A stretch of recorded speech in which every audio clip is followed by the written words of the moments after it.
Si inviertes en inmobiliario, tarde o temprano aparece esta pregunta. ¿Es mejor comprar pisos como persona física o a través de una sociedad? Porque dependiendo de cómo estructures tus inversiones, puedes acabar pagando cantidades muy distintas. Pero el mayor error que comete la mayoría de inversores es tomar esta decisión mirando solo tu situación actual. Porque cambiar la estructura fiscal cuando ya tienes varios inmuebles es mucho más caro y complicado. En este vídeo vamos a ver cuándo tiene sentido invertir como persona física o como sociedad. Y qué pasa cuando ya tienes muchos inmuebles y tienes la libertad financiera. Cuando alguien empieza a invertir en inmobiliario, suele hacerse la pregunta fiscal demasiado pronto y la hace mirando solo la foto actual. Por ejemplo, tengo un piso, gano unos 6.000 euros al año, estoy en un tramo alto de IRPF, entonces piensa, seguro que con una sociedad pagaré menos impuestos. Pero la decisión correcta depende mucho más de la estrategia a largo plazo, porque hay dos estrategias completamente distintas. La primera estrategia es reinvertir todo para crecer el máximo posible. Y la estrategia 2 es crear ingresos estables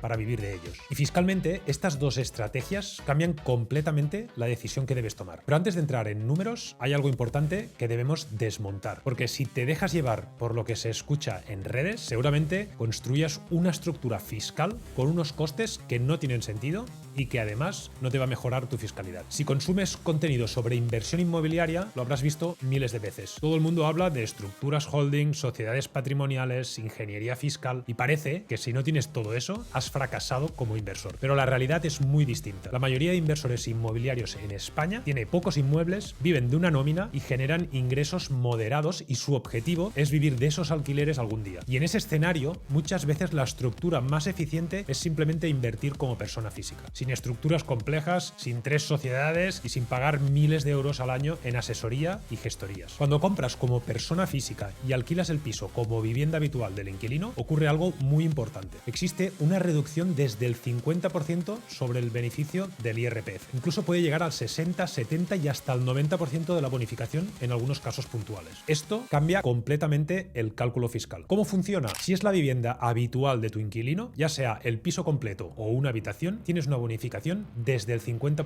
Si el contrato de alquiler es anterior al 26 de mayo de 2023, mantienes el 60% de bonificación. Además, si el inquilino tiene entre 18 y 35 años de edad y la vivienda está en una zona tensionada, la bonificación sube hasta el 70%. Y si la vivienda está en zona tensionada y le haces una rebaja del 5% del alquiler respecto al precio anterior, consigues una bonificación del 90%.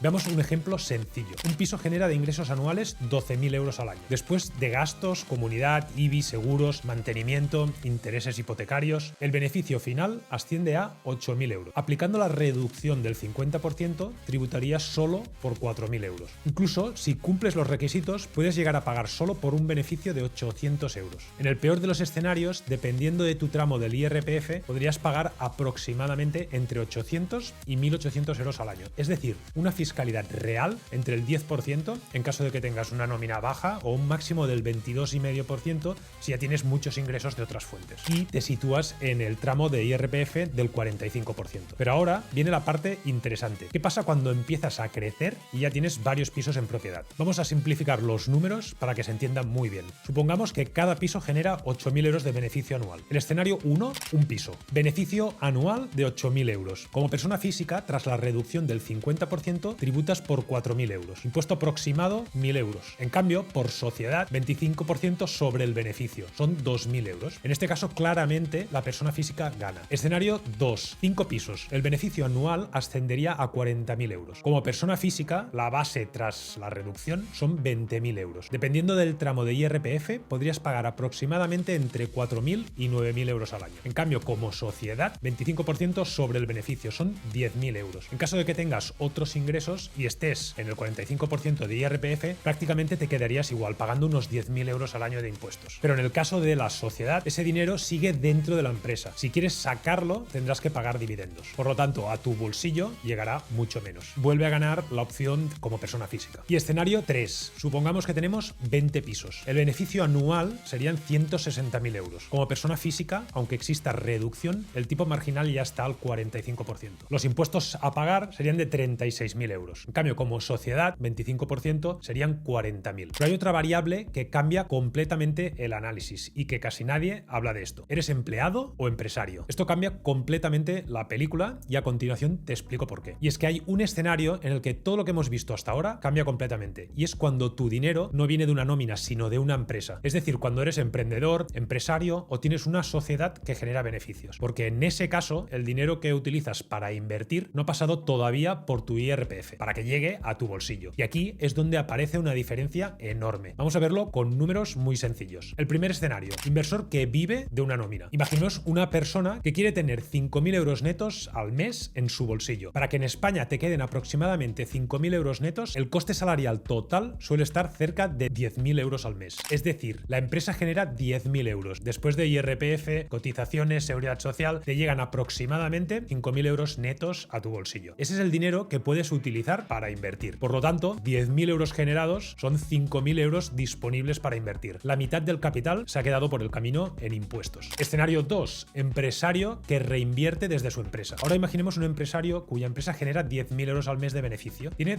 dos opciones. La primera sería sacar ese dinero como sueldo o dividendos. En ese caso pagará IRPF y terminará recibiendo algo muy parecido a los 5.000 euros netos, igual que en el ejemplo anterior. Pero existe otra opción. La opción 2, reinvertir desde la empresa y la holding. En lugar de sacar ese dinero a tu bolsillo, decides reinvertirlo dentro de una estructura empresarial. Entonces ocurre esto. El beneficio de la empresa operativa son 10.000 euros al mes. Impuesto de sociedades, 25%. Quedan 7.500 euros. Ahora ese dinero se reparte como dividendo hacia la holding. Aquí ocurre algo muy interesante. Los dividendos entre sociedades tienen una extensión del 95%. Eso significa que solo tributa el 5% del dividendo. Vamos a calcularlo. Dividendo recibido por la holding, 7.500 euros. Parte que tributa, 5%, son 375 euros. El impuesto de sociedades sobre esa cantidad, 25%, 93,75 euros. Por lo tanto, el coste fiscal real de mover ese dinero a la holding es aproximadamente 94 euros. El resultado final de los 10.000 euros iniciales generados por la empresa, después de todo el circuito en la holding, aproximadamente quedan 7.406 euros disponibles para invertir. Si inviertes desde tu salario, 10.000 euros generados, 5.000 euros disponibles para invertir. Si inviertes desde la empresa a través de una holding, de 10.000 euros generados, 7.406 disponibles para invertir. Es decir, tienes aproximadamente un 48% más de capital para invertir. Y cuando ese capital se reinvierte año tras año, operación tras operación, la diferencia en crecimiento puede ser enorme. Por eso, muchos empresarios utilizan estructuras con sociedad operativa, una holding y una sociedad patrimonial inmobiliaria. No porque el alquiler pague menos impuestos, sino porque el dinero nunca pasa por el IRPF para ir a tu bolsillo antes de invertirse. Pero ahora te quiero clarificar en qué casos tiene sentido esta estructura. Y aquí está la clave que mucha gente no entiende. La opción de ir por sociedad no suele ser más eficiente cuando analizas solo la fiscalidad del alquiler, pero puede ser mucho más eficiente cuando analizas el circuito completo del dinero, especialmente si tu capital viene de una empresa, de una actividad empresarial o beneficios que puedes reinvertir. La sociedad empieza a tener sentido cuando ocurre algo muy concreto. No necesitas sacar el dinero para vivir. Si tu estrategia es comprar, reformar, refinanciar y reinvertir, entonces pagar el 25% y reinvertir el resto puede acelerar muchísimo el crecimiento. Pero tiene una contrapartida. Muchos inversores empiezan pensando en crecer, pero llega un momento en el que cambian de objetivo. Ya no quieren reinvertir, quieren vivir de los alquileres. Y si todos los inmuebles están dentro de una sociedad, cada euro que quieras sacar tendrá que pagar impuestos otra vez. Por eso es tan importante pensar en cómo quieres vivir dentro de 20 años. Además de la fiscalidad, hay otros factores que pueden influir en esta decisión. Por ejemplo, las herencias. En algunos casos, tener activos dentro de la sociedad puede facilitar la transmisión patrimonial o la protección patrimonial. Separar activos puede reducir riesgos. El gran tenedor, dependiendo de la comunidad autónoma, puede afectar si tienes muchos inmuebles. Financiación bancaria. En algunos casos, los bancos prefieren financiar a personas físicas. Por eso, no existe una única estructura correcta. Cada inversor tiene una situación distinta. Pasamos a otro tema. Si algún día decides mudarte fuera de España y pierdes la residencia fiscal, tus inmuebles en España seguirán tributando aquí, pero cambia la fiscalidad. Para no residentes, el impuesto es del 24%. Si resides en la Unión Europea, aproximadamente el 19%. Y además, hay una diferencia importante. En la Unión Europea puedes deducir gastos. Fuera de la Unión Europea, normalmente no. Esto puede afectar bastante a la rentabilidad final. Y ahora que entiendes cómo funciona realmente la fiscalidad de los alquileres, te recomiendo que veas este vídeo de mi canal donde te explico cómo puedes utilizar el portal estadístico del notariado para analizar viviendas de inversión con datos reales y utilizando la inteligencia artificial. Nos vemos en el siguiente vídeo.